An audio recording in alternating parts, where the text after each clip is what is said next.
આજે 18મી લોકસભાના બજેટ સત્રનો પહેલો દિવસ છે। સત્ર શરૂ થાય એ પહેલા જ વડાપ્રધાન નરેન્દ્ર મોદીએ મીડિયા સાથે વાત કરી હતી।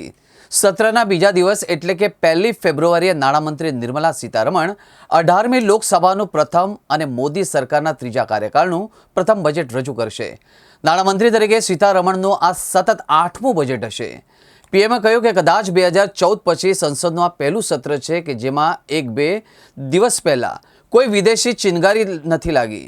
વિદેશથી આગ ભડકાવવાનો કોઈ પ્રયાસ થયો નથી। હું 2014થી જોઈ રહ્યો છું કે દરેક સત્ર પહેલા લોકો પરેશાન કરવા માટે તૈયાર બેઠા હોય છે। અહીં તેમને હવા આપનારની કોઈ કમી નથી। આ પહેલી વાર છે કે આવો કોઈ પ્રયાસ થયો નથી। साथियों, ये देश की जनता ने मुझे तीसरी बार ये दायित्व दिया है और इस तीसरे कार्यकाल का ये पहला पूर्ण बजट है और मैं विश्वास से कह सकता हूं कि 2047 जब आजादी के 100 साल होंगे, विकसित भारत का जो संकल्प देश ने लिया है, ये बजट सत्र,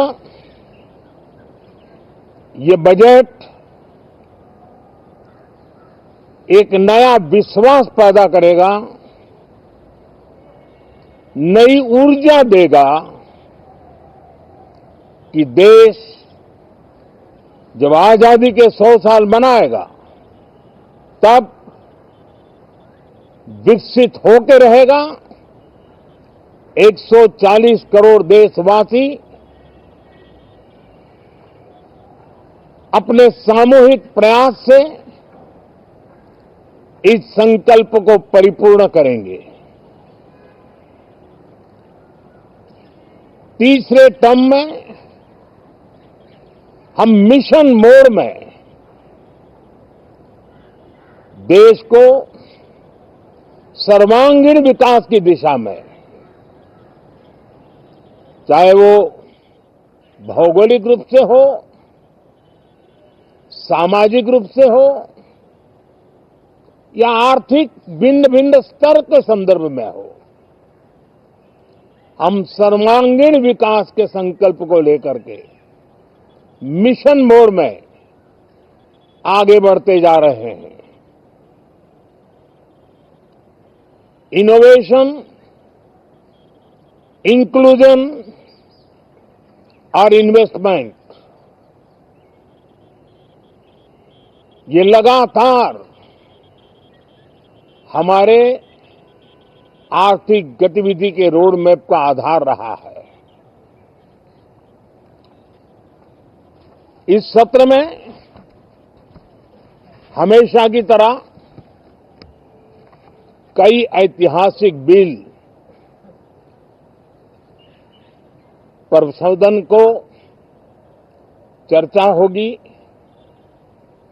और व्यापक मंथन के साथ वो राष्ट्र की ताकत बढ़ाने का काम करने वाला कानून बनेंगे। विशेषकर नारी शक्ति के गौरव को पुनः प्रस्थापित करना,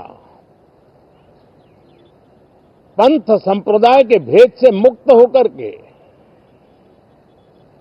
हर नारी को सम्मानपूर्ण जीवन मिले, उसको भी समान अधिकार मिले, उस दिशा में इस सत्र में कई महत्वपूर्ण निर्णय लिए जाएंगे।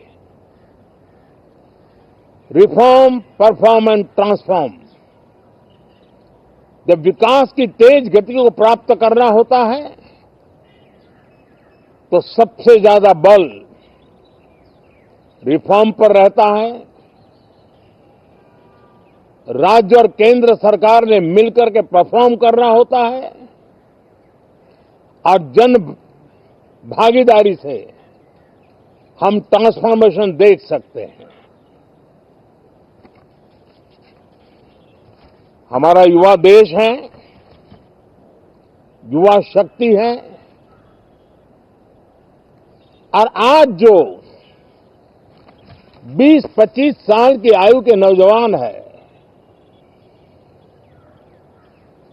जब वो 45-50 साल के होंगे, तब वो विकसित भारत का सबसे बड़े बेनिफिशियरी होने वाले हैं। उम्र के उस पड़ाव पे होंगे, नीति निर्धारण की व्यवस्थाओं में उस जगह पे बैठे होंगे कि वे गर्व के साथ आजादी के बाद जो शताब्दी शुरू होगी, एक विकसित भारत के साथ आगे बढ़ेंगे। और इसलिए ये विकसित भारत के संकल्प की पूर्ति का प्रयास, ये अथाग मेहनत, आज जो हमारे टीनेजर्स हैं, हमारी युवा पीढ़ी है, उनके लिए ये एक बहुत बड़ा तोहफा बनने वाली है। जो लोग 1930 में, 42 में आजादी के जंग में जुट गए थे,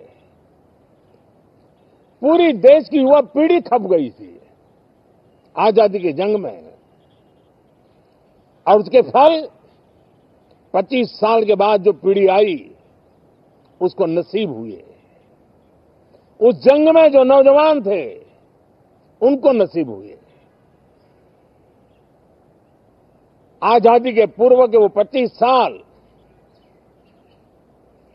आजादी के जश्न मनाने का अवसर बना। वैसे ही ये 25 वर्ष समृद्ध भारत, विकसित भारत, ये संकल्प से सिद्धि और सिद्धि से शिखर तक पहुंचने का